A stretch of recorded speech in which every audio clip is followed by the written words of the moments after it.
in the Wind, and we have Megan joining us from Slow Days Chronicles. And this is a mommy chat video. We have been answering questions that you leave below in the comments of parenthood, mommyhood, wifehood, kids, all of the above, having house, all that stuff.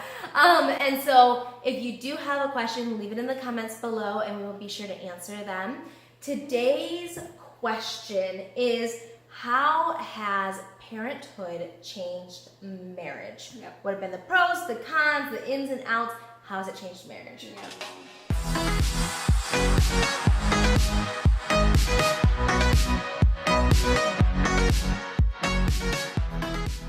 For me, I mean, my husband and I got married pretty young and had babies shortly after. We had about a year, a little over a year in between, like when we got married and then when we had the baby. So we got into a little bit of a rhythm. You know, we were able to like go on random date nights. Like I remember one time leaving at like 11 p.m. to go to a restaurant or something, you know, and things like that. And you know, that changes obviously when you have kids. You can't just take the baby out that late and things like that. So yeah, I think that. I think for me, like sleep was a big thing after having babies, and that just affects everything in life, especially marriage. You're just more tired. You don't want to spend time together as much anymore or whatever because you're exhausted, and that really affects things. But yeah, what about you guys? So yeah, I would say for us, the spontaneity changes a lot. So before we had kids, I mean, we moved to Asia. That wasn't spontaneous. That was planned. Yeah.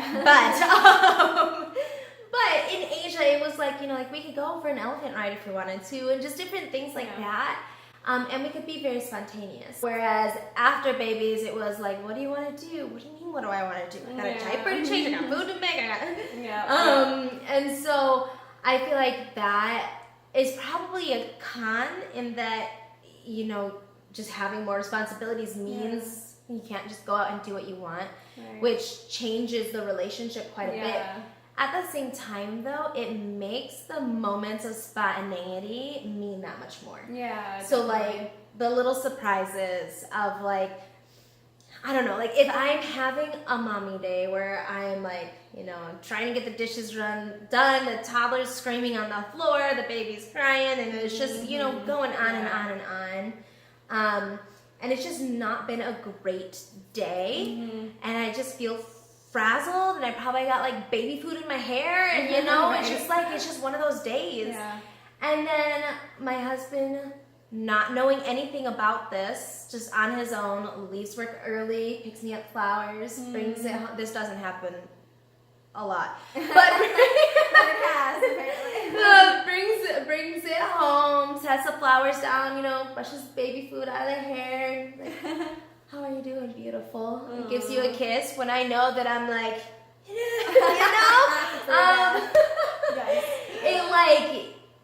it's like having him meet those needs without you even asking. Like the spontaneous things that happen mean so much more than when we're always like flying by the seat of our pants and whatever. It's true. When like those things happen, it's like so much more special and precious. Yeah, so fun. And I mean, what about like your husband becoming a daddy? And how cool is that? Like, I think that was something that I didn't expect when we had our first baby. I don't know, seeing him with her for the very first time was so incredibly special. I remember like when they laid her on my chest and he cried, he was like, oh, he called me mama for the first time ever. He was like, oh, she's reaching for you, mama. That's what he said. And it was so tender and sweet, and like this moment that I just didn't expect. Like, I wasn't even really thinking about my daughter. I was thinking about my husband and how sweet it was that he was so tender in that moment. And I mean, not to mention, like, isn't it so incredibly attractive to see your husband change and be a dad? All of a sudden he's a dad and you're like, wow, that's nice, you know? It's just different. Yeah, I may or may not have plucked a gray hair from my husband the other day and got really super excited. It's fun to grow up together. Yeah. You're gonna look so cute with gray hair. And he's like, no.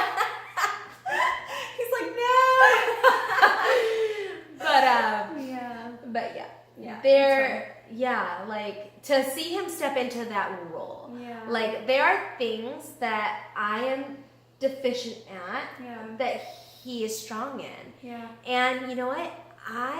As much as I want to and desire to teach my daughter patience, I'm not very good at teaching her patience because I don't have patience.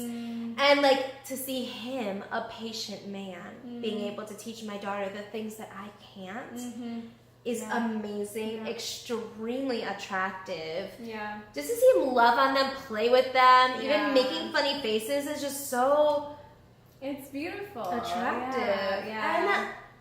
And okay. Sidestep. We're gonna come back to this topic, Yeah. but quick sidestep.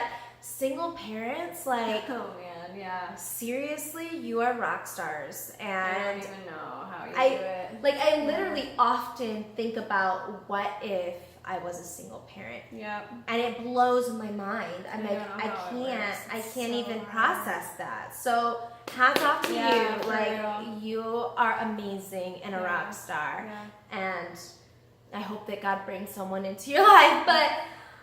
But so back to what we were talking about, like how attractive our men are when they step into that father role. It's beautiful. I kind of hope they have the reverse for us too. I mean, like, I'm not a man. I can't be like, oh, look at you holding that baby. But like, I hope so because I know. like I said, you know, I got baby food in my hair and I'm all like this, and he tells me I'm beautiful. So I mean, there must be something there, right? I hope so. They're saints, right? I often think about that just in the physical way that women change when they have babies. Yeah. I'm always like, gaining that much weight and all of the things that happens. Okay, body image is hard. I love myself. Like, I'm great, but it's a real thing that it affects things, you know? But I hope, and I think, I mean, my husband is very, like, sweet about being so kind about things, and he genuinely says that, like, you are more attractive to me than you were like when we got married, which I've heard some people say that that's not true, but I think my husband's telling me the truth. He's pretty honest, I hope. But you know what I mean? My husband, maybe TMI. My husband has actually been like more physically attracted, yes. He's been more physically engaging since I became a mommy than before. When we were fly by the seat of our pants and let's go out and let's do this and Now I'm a mommy. I'm working all day with my kids, you know, and then he comes over and he takes over for a little bit, and we're both just a little bit tired and whatnot, but we're able to look at each other like, we're making this together. Exactly. Yeah, you're doing it together, and you're going through those seasons, growing together, and recognizing that the season that you're in right now is beautiful, and to embrace it and honor each other, and also just to recognize that the season does change, you know? Yeah. And he's the person that's going to be around, like, when your children grow up and move out and, like, get married and all of the things that happen, and to be able to experience that together is really cool. So a note on that is I heard something that I found so interesting and so true in our society today. We a lot of times have the order of importance of things totally wrong. A lot of times we're like, the kids are the most important thing. That sounds right to our ears, right? Like, the kids are the most important, of course. No, the kids are not the most important. The mommy and the daddy are the most important. If the mommy and daddy are not taking care of themselves or each other, or their marriage is crumbling, the kids... They suffer. Yep. It affects things, It so affects things. Yeah. For me, like, our marriage is the most important. Our kids are second. Yeah. And that's not... I feel like that's being a good mommy in doing that. Yeah. I've actually, on that note, I've actually had...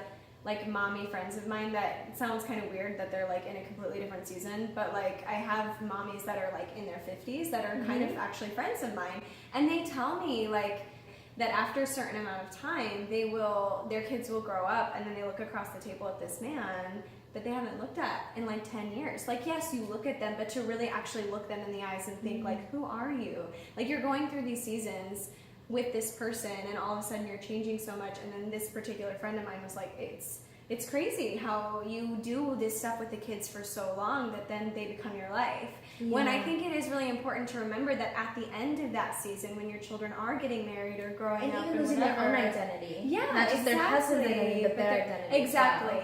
I've heard that, like, a lot of mommies will kind of realize that as they're moving into that next season, they don't really know who they are. And like, we're not even anywhere close to that. So maybe we will be in the same boat because it's inevitable. Like, I don't know. But I just think it's good to think about, like, as we're in this season right now, to realize that like our husbands are our best friends. They can be, and they're also going to be that friend that's going to stay around forever. And our kids matter to them just as much as they matter to us. So like, they're really the only other person in this world that's really gonna love your kid as much as you do and care and be kind of on the same page, you know. So yeah, there was just recent like scientific studies, and I'm not gonna link them below because I have no idea where they are now, but where they were like, they took parents and they took children and they psychoanalyzed everything about them, and it was like, if you are not enjoying what's happening in your life, your children are going to mirror that. And so if it's, you know, like that whole self-care is a big topic in mommyhood right now, but it's really true, and it's really true in marriage as well, of like self-care for your marriage, and putting your marriage first, because like if your marriage is crumbling, that will reflect back on the children. If you're playing a game with your kid and you're not actually really into it, it's scientifically proven that your kid can tell, and they're not going to feel as loved and cherished as like if you were actually like really into it and really enjoying that moment with them. And so like, if you are a stressed out bundle of mess, your toddler is going to have more tantrums. They're going to reverberate whatever feelings you're throwing out there.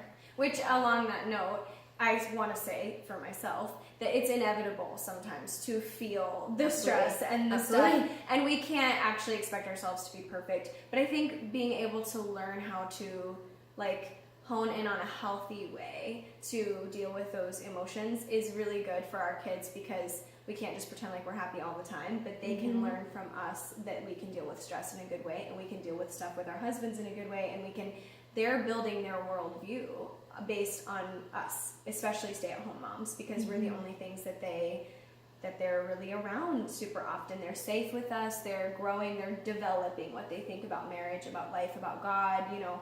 So I think, what you're saying is so true, and I agree with it. But I'm just also like to help our children to see those things and to deal with them in a healthy way is good.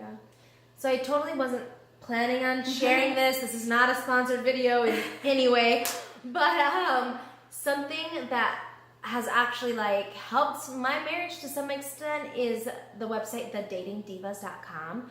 Like, let's be honest, like I was saying, my hair's like this, I got food in my hair. I'm not gonna go get in that little black dress and try and squeeze my fit into pre-marriage heels or pre-baby heels, I mean, and you know, go out for a night on the town the moment my baby goes to sleep and the babysitter gets here. That's a lot of work. And we do it sometimes. Yeah, and it's fun, but it's not going to happen even every week. Like, let's just be real. Exactly. But these women have made it their life goal to help married couples hold on to that date night a week thing. And so they've created all these fun, like cutesy little ideas and ways to keep the romance alive for after the kids go to bed. That's awesome. And so there's all these little date ideas and printables and like just different things like that for after the kids go to bed, making a date. Even some of them are like when your kids are still up, making a date. There's so even family dates, group dates, like for your friends to come over. So like fun. Bunch of fun stuff. So I will link that below. That's been something for us, even especially when we moved to Asia, because you know, like there was no nightlife there. And so like when our kids went to bed, like so did the rest of the city. And we're like, okay, I guess we're watching another episode of Psych. Right. So I found that really helpful too. Awesome. Yeah. Thank you so much for watching, and remember, give us a like, subscribe so you don't miss the next video, and leave a comment below. What are some of your questions that you want answered? Until next time, bye!